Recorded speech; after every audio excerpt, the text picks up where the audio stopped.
Everybody. Um, so as you might be able to tell, there's a little bit of a mess going on because I'm officially moving. I'm going to be.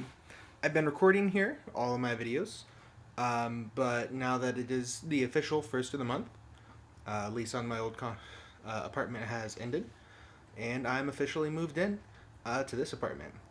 This is my girlfriend's apartment.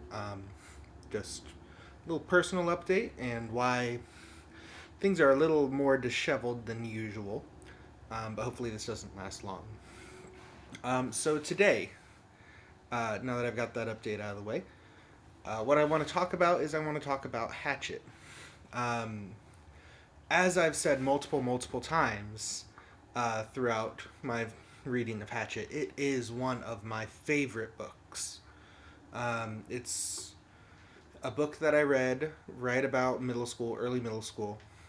Just moved to the middle school. I think we had even just moved from one house to another house at that time. I don't recall the timeline exactly when I read it. Um, but it was a book that I read when I was kind of at a point in my life where a lot of different things were changing all of a sudden. And Hatchet is a book that I feel like the message in Hatchet is a very important message for kids to get. And the message is that you are one of your greatest assets that you can have. It's about that sort of self reliance. Um, so that's my general sort of feeling about Hatchet. I'll go ahead and jump into the plot of Hatchet. If you've not read Hatchet before, please do so. If you have read Hatchet before, still seriously consider rereading it. So I'm just going to go ahead and give a quick rundown. So this is your official spoiler warning for Hatchet. All right, ready? Seriously, go read it. It's good. It's really good. So Hatchet is the story of Brian Roberson. He is a 13-year-old. He is on his way from his mother's care to his father's care up in Canada. And the only way to get there is by this little tiny Cessna plane. Um, Said little tiny Cessna plane just has Brian and the pilot in it. And as I read, and as I'm sure you guys know, something happens. The pilot suffers this massive heart attack and just dies. And so Brian flies the plane for a bit and eventually crash lands in the wilderness in northern Canada. And what follows is Brian slowly learns to kind of pick himself up throughout this book. So, like, at first, he just spends a couple of days just out. Like, he drinks water, nothing, like, it's horrible. It's this water that's, you know, probably filled with any kinds of diseases and stuff. Um, he doesn't really have any sources of food until he finds some berries, and he just noshes on the berries till he gets sick there too. So like, as Brian is kind of sitting on this lake that he's crashed by, you know, he kind of has this moment of, I need to be the one to fix this. Because at the very start of the book, Brian is very passive in kind of what goes on around him. Like, he reacts a lot. Um, and uh, through this plot, Brian learns to be much more active.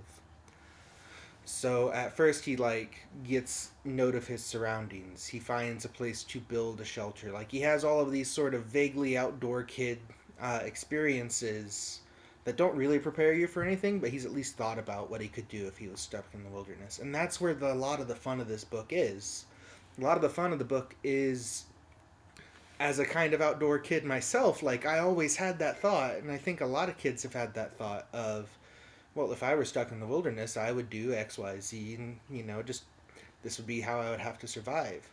And Brian, you know, it is at times horrifying and really bad for him, but he has that opportunity to actually put that plan into action. And the amazing thing is that he actually does survive. Like I said, spoilers. Um, he gets extremely lucky in a number of ways in that like he manages to find some flint. He has been carrying on his belt on his person this whole time just a hatchet, so he's got a metal tool with which to work with the flint. um, he lands like in late fall, right around the time that he's able to actually find game. The lake that he finds a lake to land on and not completely die in the crash. That's lucky too. The lake that he lands on is one where there's ample fish. So it's just one of those scenarios where, like, Brian, yeah, is in a horrible situation, but he always kind of thinks to himself and he always kind of recognizes just how lucky he has been. And he recognizes just, like, how he has to do things on his own. It's a very great coming of age story in that way, in that it is Brian spending the whole book just learning how to do tasks, learning how to organize, learning, like, and it's a mental point of view. So you always kind of get in his head that, like, okay, I do this, now I do this. And for me, being a younger kid, like, that was a process that I'd never really heard explained before. And that is why Hatchet was like so good for me, because like to this day when I'm trying to think of tasks, like I kind of go about it with the same kind of cadence that Brian has. This cadence of, well, if I do this and then this and then this, if thens.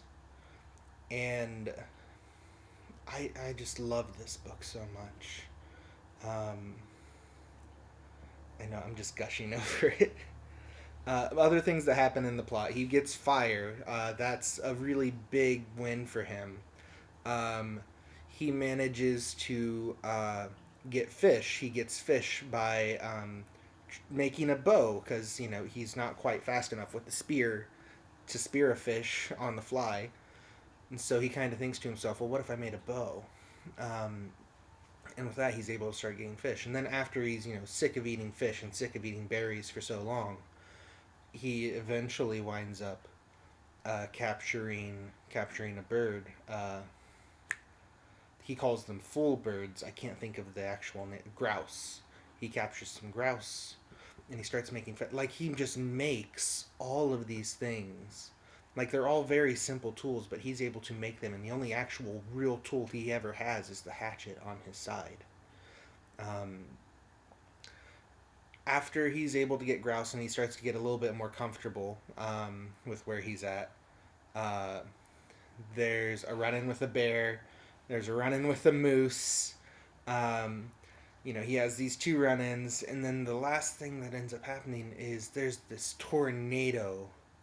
Or it might not even been a tornado. He's up in Canada. I don't know if Canada gets tornadoes or not.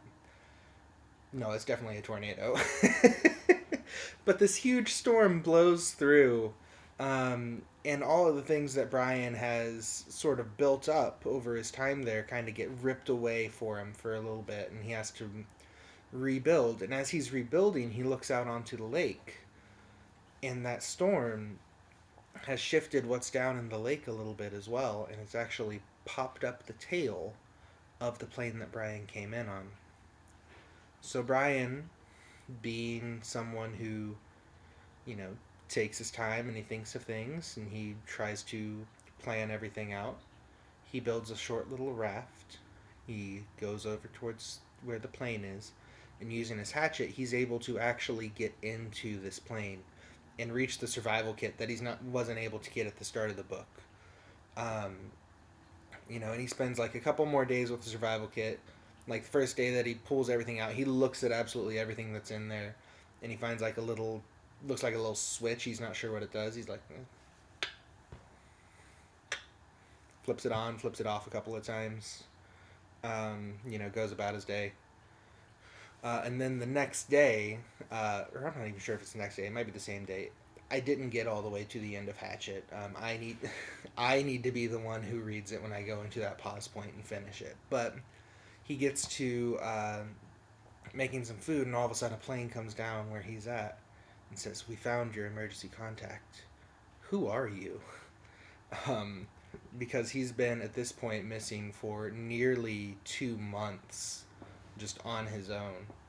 Um, and Brian gives his name. He's like, "Oh my God, you're that kid that went missing." And Brian kind of looks over at his camps like, "You want some stew?" It's just such a good. I love that moment because, like, the moment that we're introduced to Brian, he's just kind of looking out the window. He's not even like actively telling his mom that he's mad. He's just looking out the window, refusing to talk to her. And he's so passive. And then at the end, when he gets rescued, he's so in command of his situation that he can offer his rescuer some stew. And I love this book. I love to see the transformation that Brian goes through. Um, and I love the lesson that it has. The lesson that you are your greatest asset, that you are the one who is going to take care of you. You need to be able to rely on yourself. And Brian learns it through this book. And I hope that, if you've not read this book, or maybe you're still working through what it's like to take care of yourself, I hope that some of what Brian learns rubs off on you. Um, because it's just such a great lesson. And I just love this book. Like, it is constantly, like, I don't think I've ever taken it out of my top 5 of books. And I read this like a decade and a half ago. It's that good. Um, Gary Pawson is one of the first authors that I started looking for more of his stuff. There actually are some sequels to Hatchet. They are kind of timeline weird. Um, I've read two of the sequel, two of the two of the sequels, maybe three actually. Um, but the first sequel that he put out was called The River, um, and this one is kind of like, well, what if Brian was brought back out to teach someone else how to live in the woods? And like he ends up having to look after this government official who Brian takes out into the woods, and of course, he gets made not helpful pretty much immediately, and Brian has to bring him from where they started to civilization to sort of rescue him, and they build a raft together. So that was a fun book. Just a continuing sort of like adventure for Brian. And then what ended up happening is Gary Pawson received a lot of letters from readers who were asking, yeah, Brian came down in the fall, one of the easiest times to really survive. And like he only had small game. What if he were there in the winter? And so Gary Pawson went back and he rewrote the ending to Hatchet at the start of the book, Brian's Winter. And instead of Brian actually like, fiddling with the switch when he finds it out of the plane, he just sets it down and doesn't bother. And so Brian ends up staying at his campsite for like multiple months beyond, and is, he has to survive in the winter. He has to make snowshoes. He has to find, game when game is much less plentiful. He has to go against bigger game, so he has to make a new bow. And in this version, the ending of it, again, spoilers. I'm sorry I didn't tell you about spoilers for all of the Hatchet books, but in this version, um, while Brian is out in the middle of winter, he sees a smoke coming up from across the way, and he goes to investigate it, and he runs into this this fur trapper who comes out every winter nearby where Brian was at. And so Brian again rescues himself. And it's just another one of those instances of, you have Brian at the start of Hatchet, at the start of the whole series, just this passive child who like isn't sure of how he can respond to anything, like what he actually has control of. And then Brian at the end of the series where he's much more in control of things. He's much more aware of things around him. He's always got a task list that he wants to take care of. And it's just such a good series. I can't recommend it enough. There's a reason why I read twice as much of Hatchet as I read any other book on this channel. Um, I hope that you guys enjoy it. I hope that you guys have enjoyed my rambling. And I hope that I get to see you guys next time when hopefully my surroundings are a little bit cleaner, a little more presentable. And I will continue to read Jeremy Thatcher Dragon Hatcher. If there are any other books that you can think of in the meantime that you would like to hear me read, please, this is going to be a video with a comments section. So you can go down into the comments, leave them there. And until then, I hope to see you then. Have a good one.